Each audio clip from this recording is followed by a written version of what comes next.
നമസ്കാരം. ഹലോ ഡോക്ടറിലേക്ക് സ്വാഗതം. നമ്മളിന്ന് ചർച്ച ചെയ്യുന്നത് മദ്യപാനവും അതിൻ്റെ സാമൂഹിക പ്രശ്നങ്ങളും എന്നൊരു വിഷയത്തെക്കുറിച്ചാണ്. ഈ വിഷയം ചർച്ചയിനായി നമ്മോടൊപ്പമുള്ളത് ചിറയൻകീഴ് താലൂക്ക് ഹോസ്പിറ്റലിലെ സീനിയർ കൺസൾട്ടൻറ്റ് സൈക്യാട്രിസ്റ്റായ ഡോക്ടർ നജീബാണ്. നമസ്കാരം ഡോക്ടർ. ഹലോ ഡോക്ടറിലേക്ക് സ്വാഗതം. സർ, മദ്യപാനമൊക്കെ കുറച്ച് വരുന്ന ഒരു സമയമാണ് യഥാർത്ഥത്തിൽ. ഗവൺമെൻറ്റും ജനങ്ങളുമൊക്കെ ഉത്സാഹിച്ച് അത്തരത്തിലുള്ള കാര്യങ്ങളിലേക്ക് നടന്നുകൊണ്ടിരിക്കുന്ന ഒരു സമയമാണ്. മദ്യപാനം യഥാർത്ഥത്തിൽ അത് സമൂഹത്തെ എത്രത്തോളം അത് ബാധിക്കും? മദ്യപാനത്തിനെതിരെ ഒരു ബോധവൽക്കരണവും പിന്നെ ഒരു ആക്ഷനും തുടങ്ങിക്കഴിഞ്ഞു. പ്രത്യേകിച്ചും കഴിഞ്ഞ 4-5 വർഷം കൊണ്ട് മലയാളികൾ കുടിച്ചു തീർക്കുന്ന മദ്യത്തിൻ്റെ അളവ് വളരെയധികം ക്രമാതീതമായി വർദ്ധിക്കുകയും അത് കാരണം തന്നെ സാമൂഹിക പ്രശ്നങ്ങളും മാത്രമല്ല ആ വ്യക്തിയുടെ ജീവിതത്തിൽ പ്രശ്നങ്ങൾ ഉണ്ടാവുകയും ചെയ്യുന്നു. രാത്രി കാലങ്ങളിൽ അല്ലെങ്കിൽ ഈവനിങ്ങിലൊക്കെ OP നോക്കുന്ന സമയത്ത്, അതായത് കാഷ്വാലിറ്റി ഡ്യൂട്ടിയിൽ ഉണ്ടാക്കുന്ന സമയത്ത് അല്ല പുരുഷന്മാരുടെ ആക്സിഡൻസ് വരുന്നതിൽ എത്രത്തോളം മദ്യപാനി അല്ലെങ്കിൽ മദ്യത്തിൻ്റെ ഇൻസിഡൻസ് ഉണ്ടാകാറുണ്ട്? മിക്കവാറും ഉള്ള ബൈക്ക് ആക്സിഡൻസും ഹെഡ് ഇഞ്ചുറീസും ഉണ്ടാകുന്നത് ഈ ആൽക്കഹോൾ കൺസ്യൂം ചെയ്തതിന് ശേഷം ഉണ്ടാകുന്ന ആക്സിഡൻസ് തന്നെയാണ്. കാരണം മദ്യം കഴിച്ചിരിക്കുന്ന ഒരാൾക്ക് മിക്കവാറും ഈ റിഫ്ലക്സ്, നമുക്ക് ബ്രേക്ക് പിടിക്കാനോ അല്ലെങ്കിൽ ഒഴിഞ്ഞു പോകാനോ ഉള്ള റിഫ്ലക്സ് കിട്ടത്തില്ല. സാർ, എങ്ങനെയാണ് ഒരാളുടെ മദ്യപാനി എന്നുള്ള രീതിയിൽ നമുക്ക് വിശേഷിപ്പിക്കാൻ കഴിയണമെങ്കിൽ എന്തൊക്കെയായിരിക്കും? ഇപ്പോൾ നമുക്കറിയാം, ഒരു പാർട്ടിയിലോ വല്ലതും പോയിട്ട് ഒരു പെഗ് കഴിച്ചു അല്ലെങ്കിൽ 2 പെഗ് കഴിച്ചു, ഇവരെയൊക്കെ നമുക്ക് മദ്യപാനി എന്ന് പറയുന്ന ഒരു പേരിട്ട് വിളിക്കാൻ ഒക്കത്തില്ല. ഇപ്പോഴും നമ്മുടെ ഒരു പ്രതിസ്ഥാനത്ത് നിർത്തേണ്ട ഒരു സ്വഭാവമല്ല മദ്യപാനം.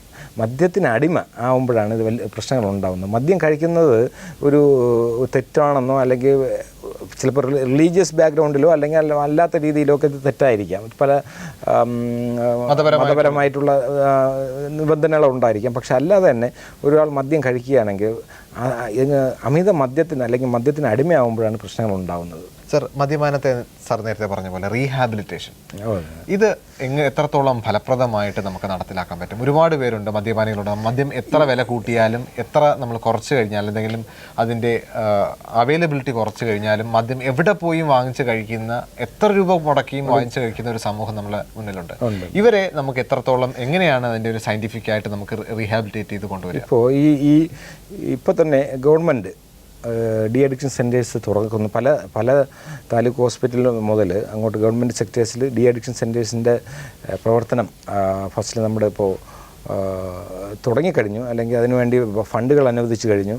അപ്പോൾ സാധാരണ രീതിയിൽ നമുക്ക് ബോധവൽക്കരണം ആദ്യം തീർച്ചയായിട്ടും ആവശ്യമാണ്. അമിത മദ്യപാനം ആപത്താണ്, അത് ചികിത്സിക്കേണ്ടതാണ്, അത് മാനസിക രോഗമാണ് എന്ന് മനസ്സിലാക്കുക.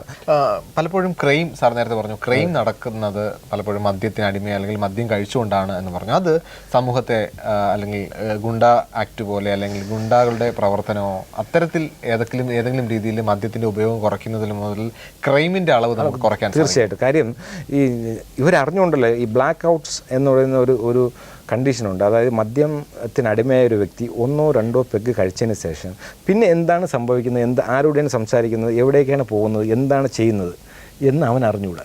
സർ, മദ്യപാനത്തിന് ഏതൊക്കെ തരത്തിലുള്ള ചികിത്സകളാണ് നിലവിലുള്ളത്? സർക്കാർ തലത്തിൽ ഇതിൽ പൂർണ്ണമായിട്ടുള്ള ഒരു ചികിത്സ ലഭ്യമാണോ?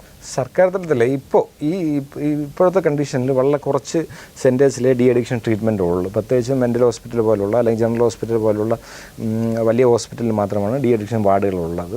മെഡിക്കൽ കോളേജിലുണ്ട്. പക്ഷേ ഇപ്പോൾ പ്രത്യേകമായിട്ടുള്ള സൗകര്യങ്ങളുണ്ട്.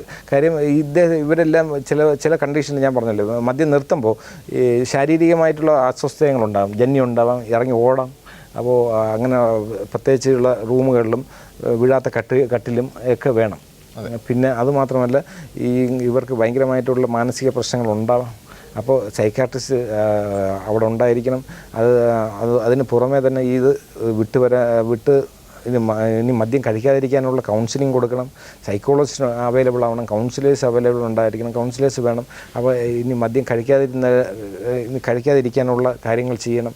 അങ്ങനെ സ്റ്റെപ്പ് ബൈ സ്റ്റെപ്പായിട്ടുള്ള ഒരു ട്രീറ്റ്മെൻറ്റാണ് നമ്മൾ സാധ്യമാക്കുന്നത്. അതിനാദ്യമായിട്ട് തീർച്ചയായിട്ടും വന്ന ഒരു മദ്യപാനത്തെ ചികിത്സയ്ക്ക് വന്ന വ്യക്തിയെ അദ്ദേഹത്തിൻ്റെ വൈറ്റൽ സയൻസ്, BP, പൾസ് ഇതെല്ലാം നോക്കി അദ്ദേഹത്തിൻ്റെ ശാരീരിക അസ്വസ്ഥതകൾ മനസ്സിലാക്കിയതിന് ശേഷം രക്തം എടുത്ത് ടെസ്റ്റ് ചെയ്യുന്നു. ചികിത്സ മൂലം 100% അതിൽ നിന്ന് പുറത്തു വരാൻ സാധിക്കും. തീർച്ചയായിട്ടും വളരെ വേഗം, അതായത് വിത്തിൻ 1 മന്ത് അദ്ദേഹം നോർമൽ രീതിയിലേക്ക് വരും.